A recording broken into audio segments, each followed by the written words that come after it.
Hello, I am here live. I got on live today because I was feeling brave and I had a guest who was brave, but no, I love getting on live because we can interact with you, the audience. And this is my good friend, Leslie Kernisan, and she is also a doctor.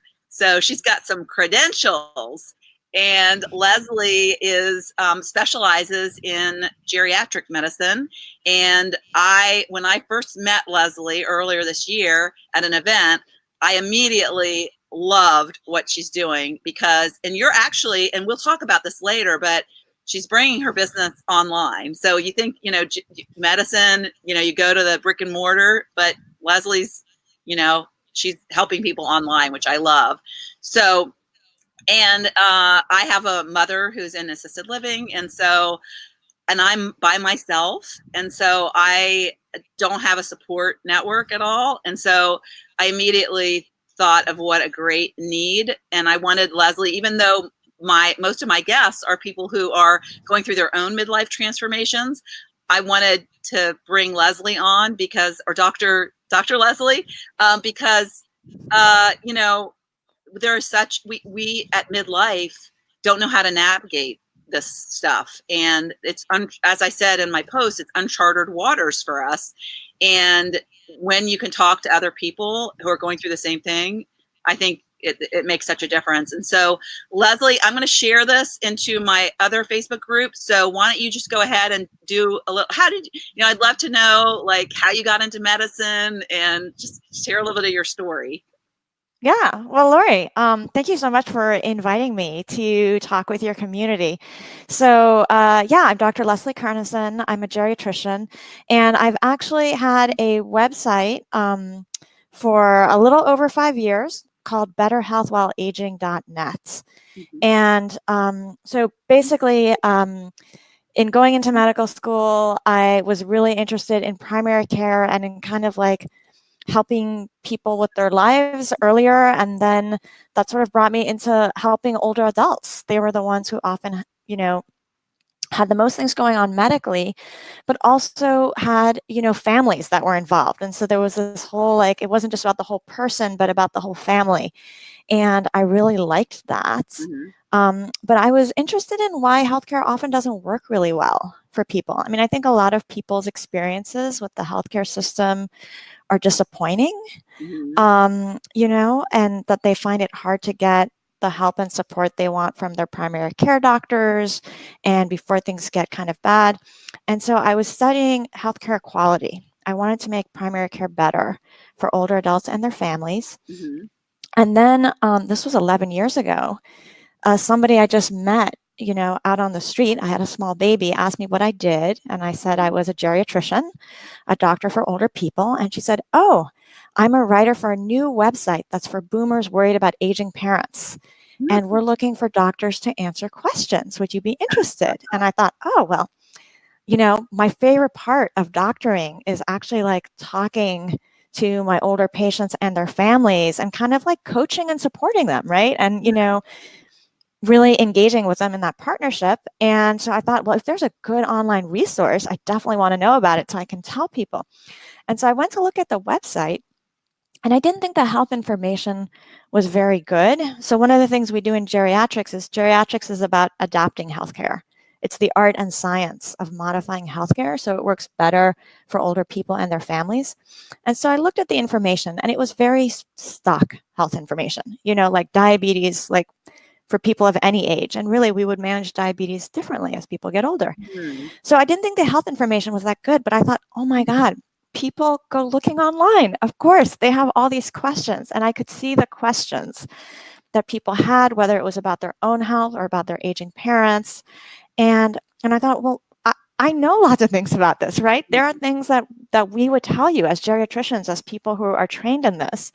And the thing is, there aren't very many geriatricians. Mm-hmm. Right now, there are only 7,000 of us. And meanwhile, there are like 20 million people who are age 75 or older in the country.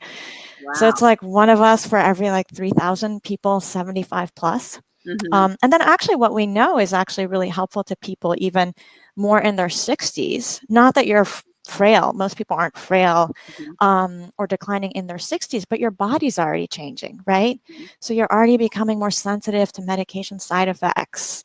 Or some people start to have falls actually in their Mhm. 60s, and that's another Mhm. thing that we especially focus on. So I just felt like there was this huge opportunity to meet a need, right? Because we have all this expertise. Most people can't get in to see us. And so I thought, oh, well, you know, like here we are trying to improve how doctors care for older adults, but we could also bring this directly to people who are asking questions and teach them some of what we know and teach them the questions that they could be asking Mhm. their, usual doctors. And so it was just like one of those like moments where things fall into place. And I was like, oh, this is what I'm meant to do is, teach and share what I know online. And so that was 10 years ago. So I've been writing about geriatrics for the public ever since. Mm. And after a while, that website, just had different priorities, I realized, than what I did. And so I realized that I was going to have to start my own site. And so Better Health While Aging, the mission was to sort of bring this information, practical information to address common questions, Mhm. to empower people to better care for their aging parents or get through that journey, or to take better care of their own health. Mhm. Um, and actually, when I started, it was Fun called too. Geriatrics You're for like Caregivers. ever, like you're like Ponce de Leon, you're in your field, like, adventuring out into the internet when, you know, Yeah, yeah. No, my colleagues thought it was a little like weird, but when I started, I thought I started off writing especially for people worried about aging parents, right? Who are often asking like questions because it's so when people fall into that world, that situation, it's often just like a whole new landscape of questions and issues. And even though it happens to so many people, people still often find it really hard to get useful information. So I started writing there, and it was geriatrics for caregivers. But actually, the site attracted all these older adults who said, "Well, I want to know this too." And so now so now the site gets like 250,000 visits a month, Mhm. mostly from Google because, because I write about things that people go Googling for. Yeah. And so some of that, half of that is people worried about an aging parent, but we actually have lots of older adults Mhm. who have written to me about the things that they've learned. And so I love this idea of just empowering people, whether it's an older person for their own health or someone worried about an aging parent, to just bring them sort of like something that helps them like aha and better understand and feel like they know what to ask for their doctors. And so the thing I was thinking about was that just this week we've heard from not one but two 90-year-old readers who have like written in and asked me. Oh. And so I love the idea that I can serve just people of a wide age range, Mhm. within the older adult category. So yeah, so So that's what's what I your do. personal? So give me a little background on your personal. So did you go right like as a young? Did you go into med school and did you know you wanted to do that right away? Oh, no, I was going to be an ecologist. I've always been interested in how like lots of things fit Uh-huh. together, but I didn't like doing research as much. And no, after I graduated from college, I taught English abroad for a year, and then I worked at a nonprofit law firm. And so I think I've always done um, a mix of everything. But I love being a geriatrician, Yeah. and yeah, I love doing So this you went right into that. this work online. Into geriatrics? Yeah. Well, for geriatrics, you first have to train in internal medicine or Okay. family medicine, Yeah. and then you decide to do an extra year of specialty. Okay. And it's not very popular because right now you don't get paid more as a geriatrician, Mm, but you are taking on um, people who have more going on, right? yeah. More health things, and then also these things that I think a lot of physicians and a lot of people in general Mhm. tend to find distressing or uncomfortable. Right. To see an older person slowing down Yeah. or to deal with dementia or but I actually think there's a Interfering, wonderful you know. richness to it. Huh? I think there's a wonderful richness to it. Mhm. older people have a ton of life experience that's really interesting. And then I think also that just like big themes of human life get played out, relationships and what we mean to other people and how we find meaning. Um, and I also think it's so important that even I think what you're doing is really important. I mean, as you know, there's a narrative, often in society that aging equals decline, right? Mhm. And it's really not true at all. And also that even later in life, when people reach that stage where maybe they might need some help from others, they still have so much to contribute and share and connect. And I think we can play a really big role. We're privileged as geriatricians to be part of that, of enabling people to still live their best life, no matter what the circumstances. Yeah. And then also to support their family members Mhm. in helping them, because that can become a really large role for families. Mhm. And it's really important. And I think, what I've heard from people who go through it over and over again is that it can be so challenging, but it's also so rewarding, Mhm. to walk that journey often with your parent. And so I just think like, how can we make it less difficult and stressful for Yeah. people, because it does often become that. Yeah. So So Leslie knows a little bit about my story, but for the watchers who don't, or the listeners, my mom is in assisted living, and my dad died 12 years ago. And basically, when he died, she kind of gave up, and she didn't want to participate in life anymore. And mm, so I think the hardest thing is I do have a sister, but my sister doesn't come and visit. She lives 2 hours away, and so it's just me, and I am managing her finances. I'm a power of attorney. Fortunately for me, is my mom, when she just checked out, she turned in her car. She didn't want to drive anymore. She was happy to give me, we have a joint checking account, so everything comes to me and I pay well, for bills. she accepted your help. She was glad to get rid of it. Yeah, yeah. And I would imagine, because I know, because we've talked about this, is that there are parents who it's hard to get them out of their house that they've lived in their whole life. Yeah, it's probably more common for the older person to be reluctant to accept Mhm. it. And so that generates a certain, stress in the family where people get worried about something that they see going on. And, so much of it, this is about like, how do we care about someone and also like figure out where we have to accept, right? Right. That they are going to make choices that that aren't what we wish they would choose for themselves, right? Kind of like Um, parenting children.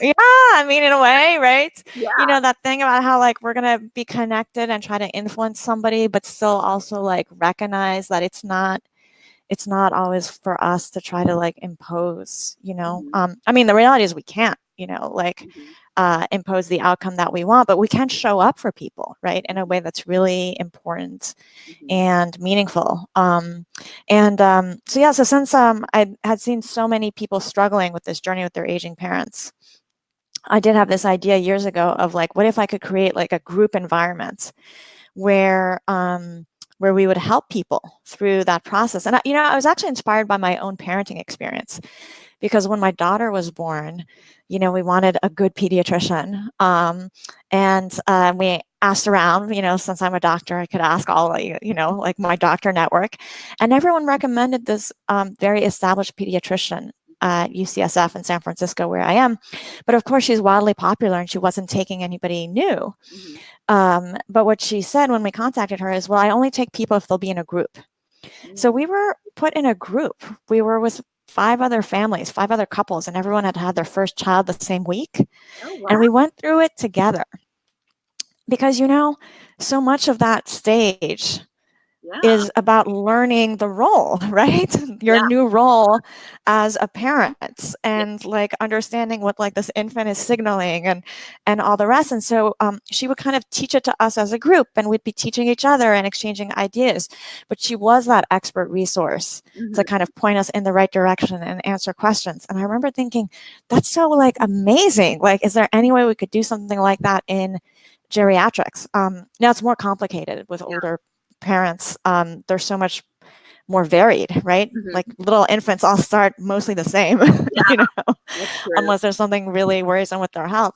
But, But I I still love that idea of like but just people together. having having somebody who's going Hmm. through what you're going through, that because I've cried, like, Of there's course. nobody to talk to, and my husband, even though he tries to be supportive, he doesn't wanna listen to me, you know? Yeah. He doesn't wanna go visit my mother, He and so it's like this lonely, lonely place, It's Right. like you tear up, but, um, and to have like, I'm sure when you were in that group of new parents that you it was so nice to have somebody that was in the same place as you. Maybe one baby was having colic and one wasn't, but you still have those people that understand you more than anybody else. And Hmm. found that to be it's been a very lonely, journey of the last 12 years, not knowing Yeah. what to do. Now I'm a little curious because there are like a number of online support groups for Mhm. people worried about aging parents. Did you ever look into one? No, because I never thought to do that. Here I am, Mm. online, and Hmm. I just search for a group. But I think it's just always something that I think, "Oh, I'll figure it out," or, "I don't need that." And it was Yeah. when I met you, I was like, "Oh my gosh, that is such an amazing thing that I know that I could benefit from." But Right. I have a compliant mother, so that makes it a lot easier, but it just I think sometimes that it would benefit me, and I did navigate most recently the whole Medicaid or Medicare. She has Medicare, but she's running out of funds. I mean, Hmm. she and my dad didn't save money, so they used to have a bumper sticker that said, "We're spending our kids' inheritance." Well, they spent their own, long-term care plan or whatever. All right, So, right. yeah, and Oh. so it's like, okay, how am I gonna what am I gonna do? And who do Hmm. I talk to? And, I called the local, social services, to get like the forms and understand how to do it. But like just navigating stuff like applying to Oh, yeah, yeah, schools yeah. or what Super are complicated. the options and yeah, how does that work? Hmm. Uh, Right, right. yeah. Yeah, yeah, yeah, yeah. Well, yeah, no, because I get a lot of email now from our readers. And yes, like so many people are like, this is so lonely. And I just like, oh my gosh, there's so many people going through this too. Hmm. And so I do want your audience to know if they're in this situation, there are online groups that are free, and there's one that I like because it's very active. So if you're thinking about anything and you post something, there'll be like 20 responses, Nice. like fairly quickly. Hmm. Seems to me it's pretty active. And that's at agingcare.com. Okay. They have a caregiving forum, and I've actually been like subscribed. So every day I get an email with like 4 questions that people are asking. That's part of my keeping in Uh-huh. touch with like what are the things that people are worrying about. Because that matters to me. So I like that group. But the thing is, peers are really helpful, and what I felt was that they do a great job.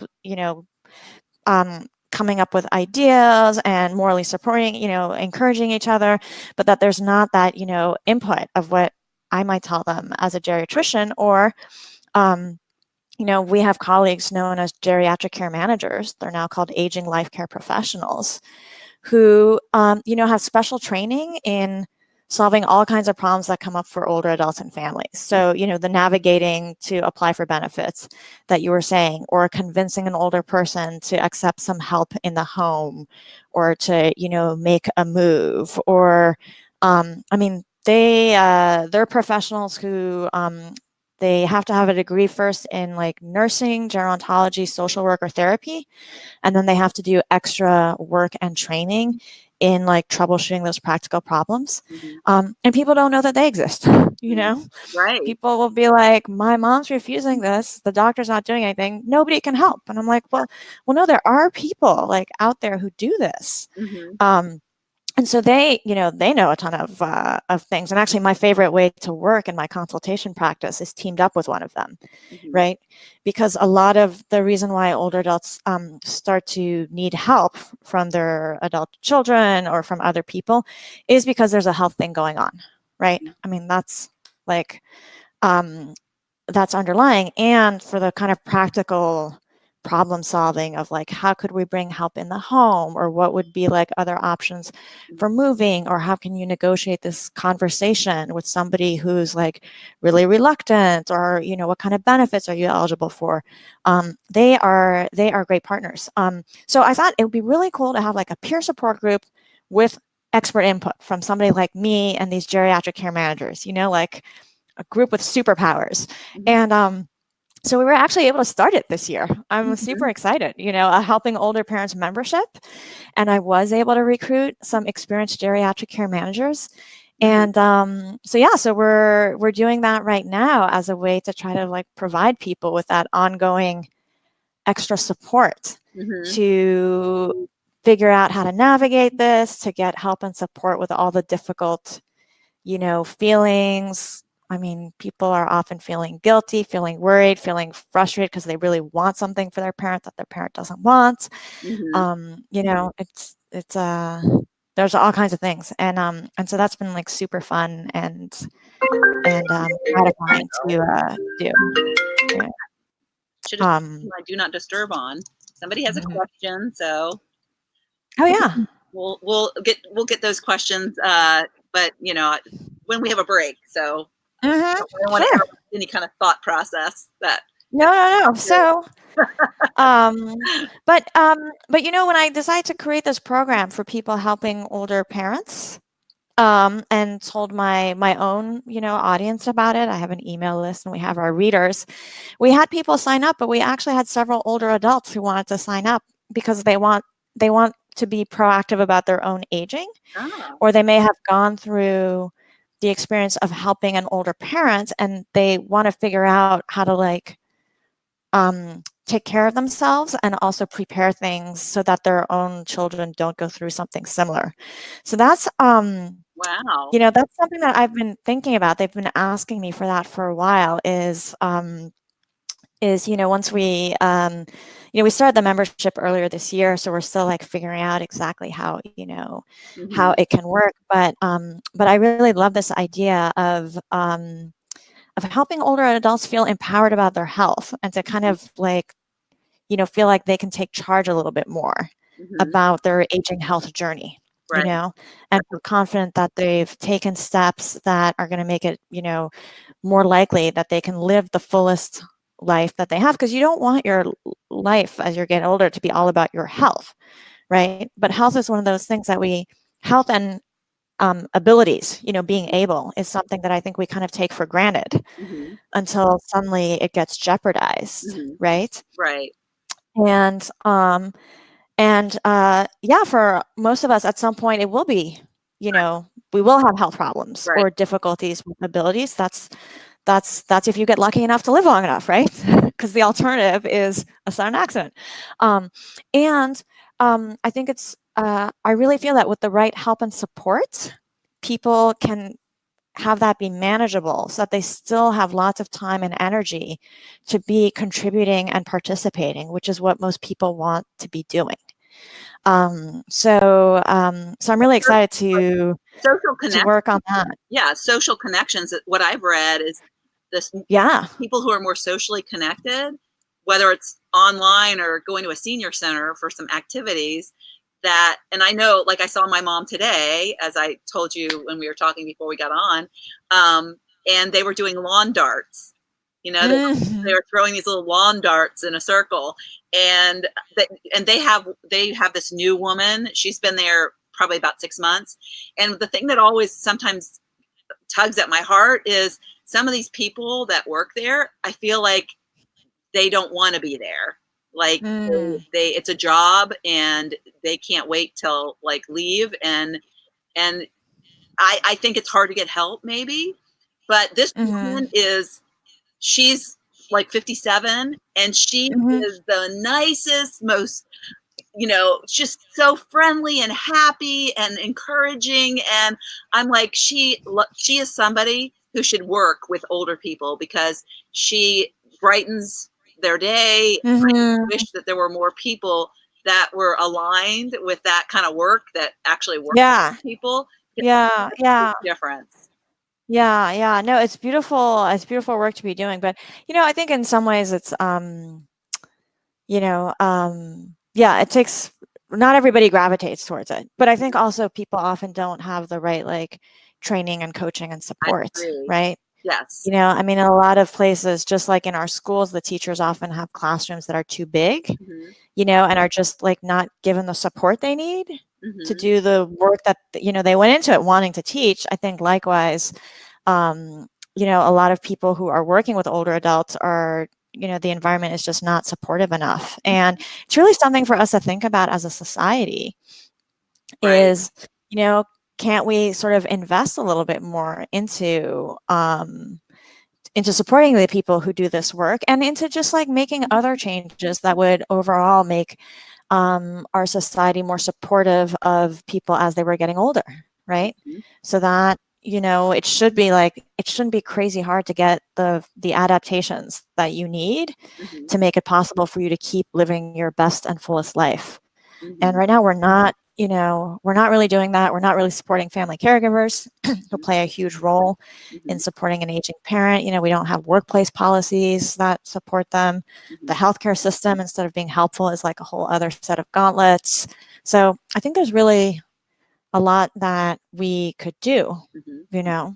Um, So what would you advise, like somebody like me who just turned 60 this year, to stay as vital and as, I mean, I think my brain's getting a lot of work because I've been doing a lot of online courses and doing a lot of training. So I know keeping your brain cells active and always challenged is one really important thing to do.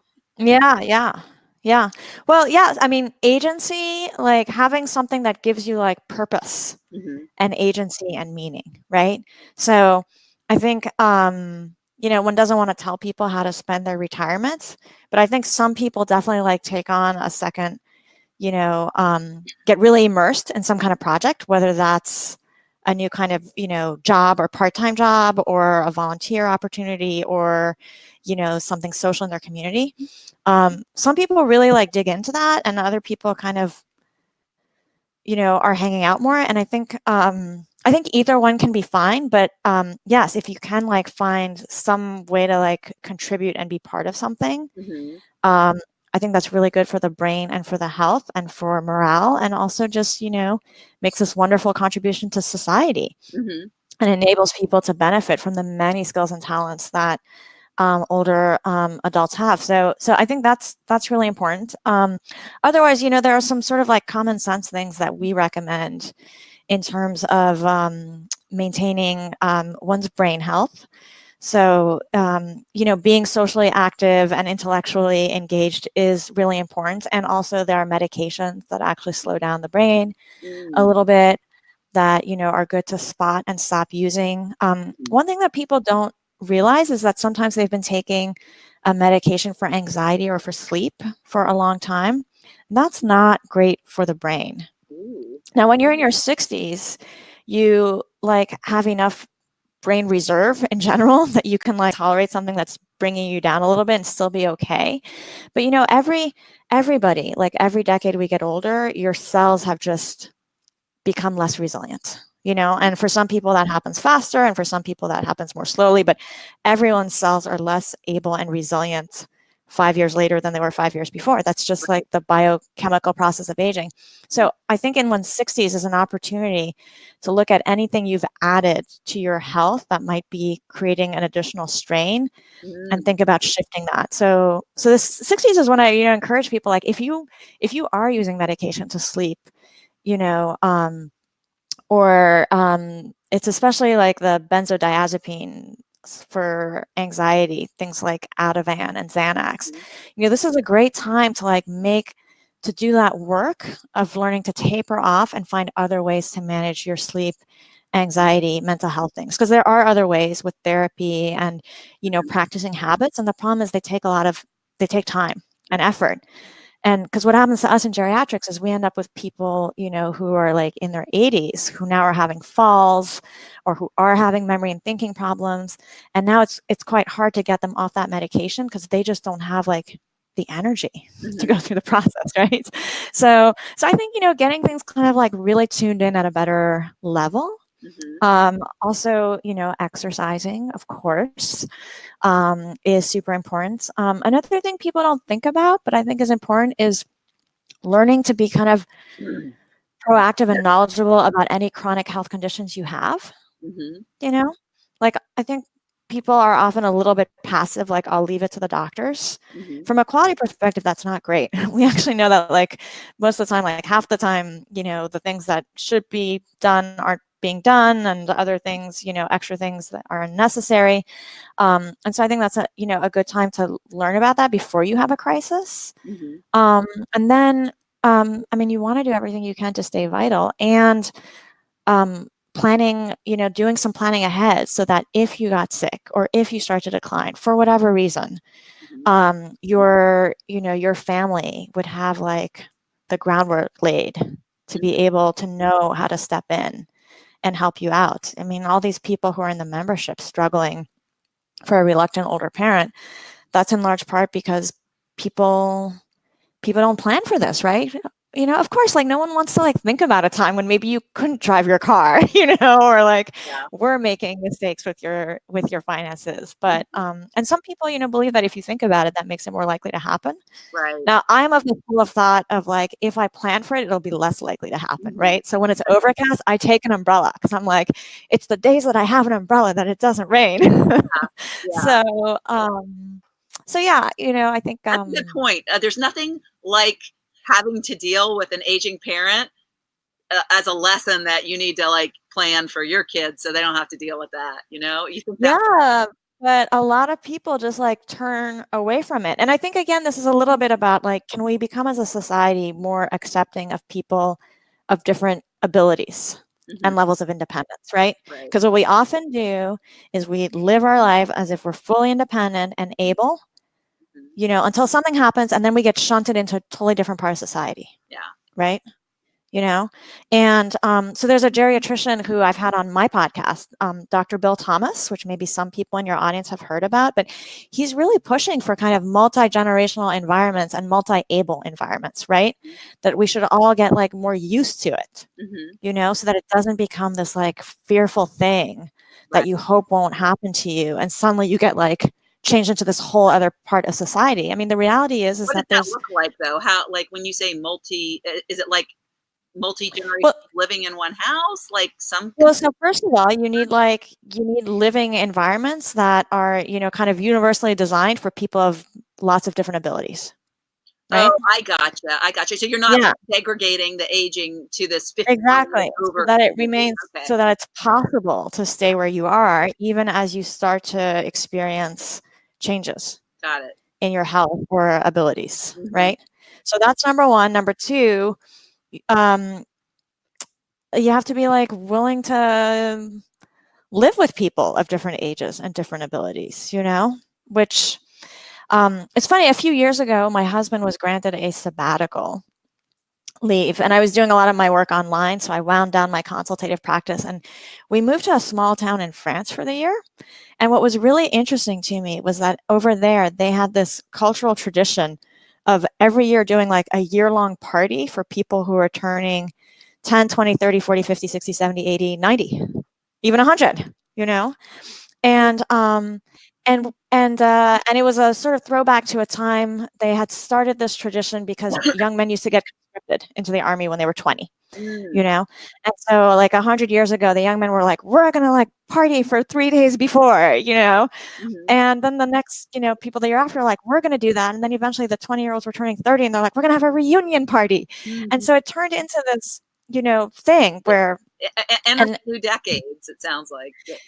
Yeah, but what I thought, what was really striking to me was that there would be all these events where you'd see people of all these different ages, because people there would identify by like the year of your birth. So you were like of the 7, which meant you were born in like 47 or 57 or 67 or 77. And so there would be all these social events where you'd see people of all different ages, and it made me realize that in the States, I feel like you only see people of all generations like that at weddings and funerals. That's how I felt about it, right? Whereas here they had, they had this structure that allowed people to socialize and share time together, even though they were of different generations. Mm. So that's what I mean when I talk about like different generations coming together Yeah. is, right now we have like the young people are doing their things, the sort of like maybe people my age who have like children in elementary school, you have like, the vital people in their 60s doing their things. And is there a way that we can get everybody kind of like interacting together more? Yeah. Yeah. I I love. don't really know. Yeah. But I think then there would be maybe less like fear and anxiety of, Mhm. what if I'm not able to drive my car anymore, Mhm. right? Yeah. Yeah, my So, husband's mom, my mother-in-law, who's a dear, I actually interviewed her one day. We got home from brunch. I was like, "Do you want to get on and I'll interview yeah. you?" So yeah, she was so cute, and she's getting to the point where she is. I think she's 81. Yeah, Uh-huh. and she is getting to the point where she loves. She's very independent. She goes out and drives, but she drives super slow and she hesitates a lot. And so my husband's really worried about the day he has to take her keys away because Yeah. Yeah. when they So, start to get dangerous, that's a right, right. So I feel like as a society, we haven't yet succeeded in creating a space where people feel comfortable Mhm. talking about like, if that happens to me, Right. here's how I would like you, the rest of my family, to step in and help, Yeah. right? Yeah. We're not we're not saying that and making those preparations. Another thing that's really important actually for that I would recommend to you and your audience is doing that the advanced planning, which people tend to do.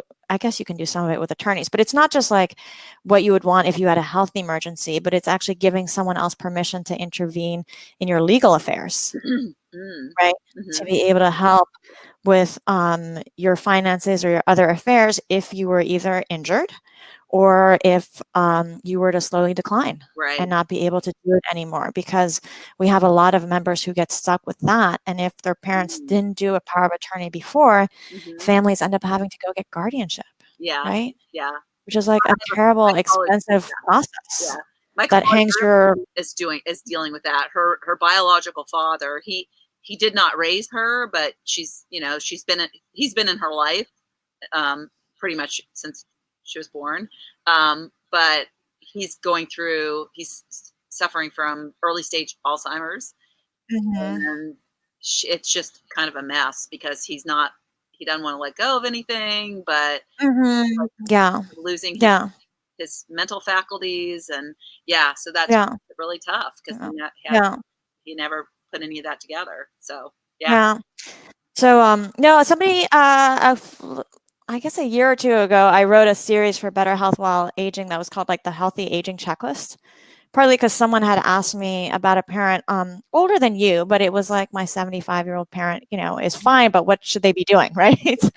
And when I thought, okay, what would I recommend? I was like, okay, so various steps to optimize your brain health, right, for your physical health, um, learning to manage your chronic conditions and be proactive about it, because that can actually make a huge difference to your health outcomes. Looking for often missed, health things that affect older people. So that would be falls, depression, social isolation, more medications than you need. I had like a little list of them there. There's like attending to whatever's recommended preventive care for your age Mhm. and situation. Um, which I don't remember all the ones, but I think the ones that people tend to forget about are like the shingles vaccine, Oh yeah. actually, right? My mom. Um, Mm. but there's like the certain types of screenings Yeah. and things like that. But then the last one is planning ahead for medical, legal, and financial, right? So making sure you've done your healthcare planning, designating somebody who could step in, and clarifying what you'd want if Mhm. there was an emergency. Right. And then, the legal planning. So like if you couldn't manage your affairs, like who would you want to step in? And we Yeah. actually did, people are often afraid to do it, that someone might abuse it. But I had a podcast interview with one of the lawyers from the American Bar Association Commission on Law and Aging. And they've actually like come out with some recommendations for how you can, you can require third party accounting. Mhm. You can say that your agent has to like give an accounting to somebody else. You can Mhm. require a second signature for big transactions. Right. So there are now some, things to do. And then also the financial planning, which is thinking about like, so how, if I needed care, like how could it be paid for, right? Mhm. And talking to your family, like who might step in, Right. what would that look like? Yeah. Or if you were starting to spend in a worrisome way or drive in a worrisome way and otherwise seem to, be confused, like how would you want your family to step in? Yeah. And what would I they feel want? very fortunate because my mother, we were gonna have to move her, and Yeah. I called, the facility and said, "She's running out of money, and we only have this much time, and so we're gonna have to move her, and I've applied for Medicaid." And they came back and asked for a meeting, and they said, "She's been a resident for a long time, and we like to take care of our residents." And Oh. they lowered her what we have to pay, so her her Mhm. her retirement income would cover it. I mean, she doesn't have a Mhm. lot of leeway, but it's like so it's no more financial stress on me. And I don't know how long, we have, because she could live a long time and we could be back in the same boat. But it's, I did not want to move her to a Medicaid facility.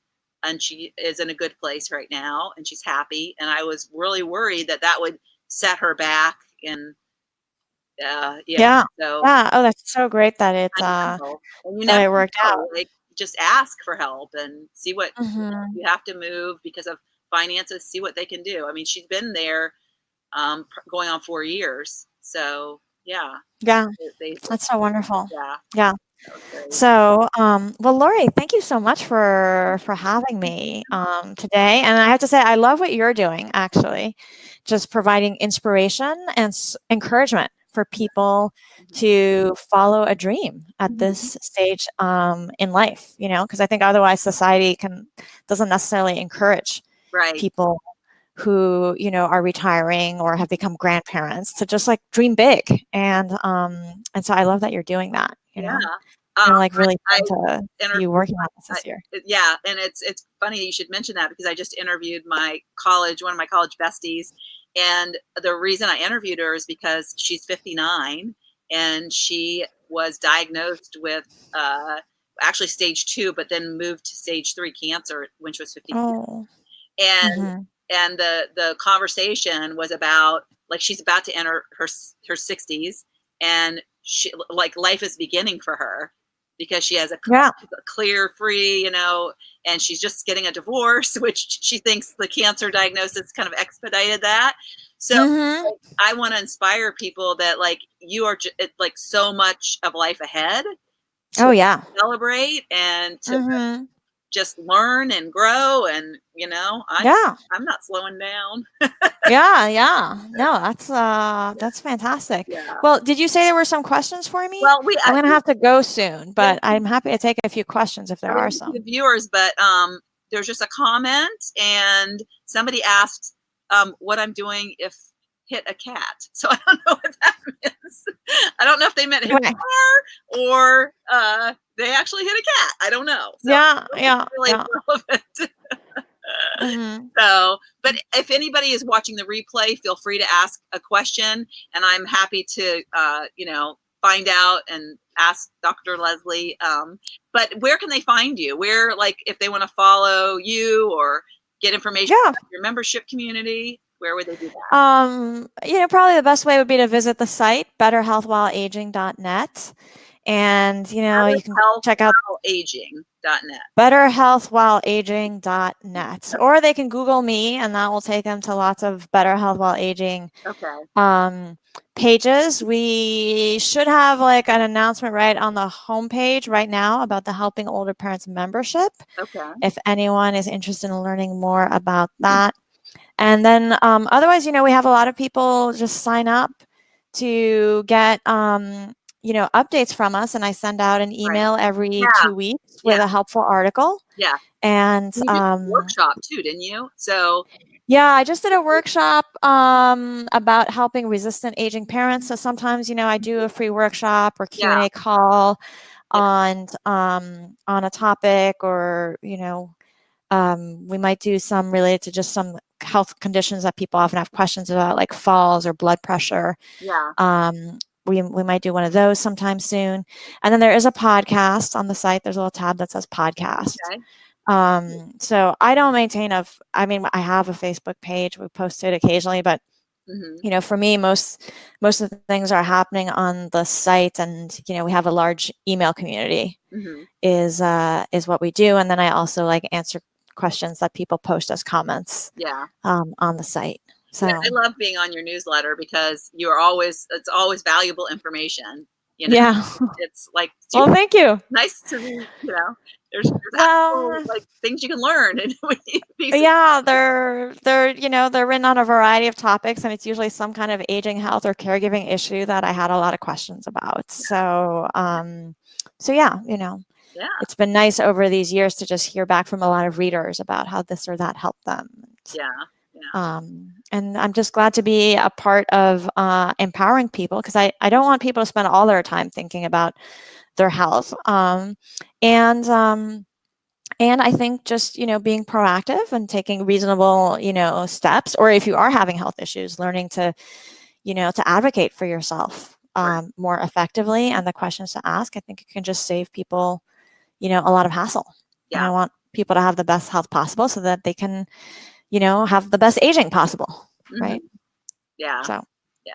Well, you say you don't want people spending all their time thinking about their health, but I think it should be a priority in people's lives. And yeah. I know that I make, exercise a priority on my agenda, and not that I do it every single day, but I also have affirmations that have to do. I have I have 15 total. I do every day, but there's 3. That's so good for one's spirit, and I think actually maintaining your spirit and your sense of self and positivity, it does wonders for the brain.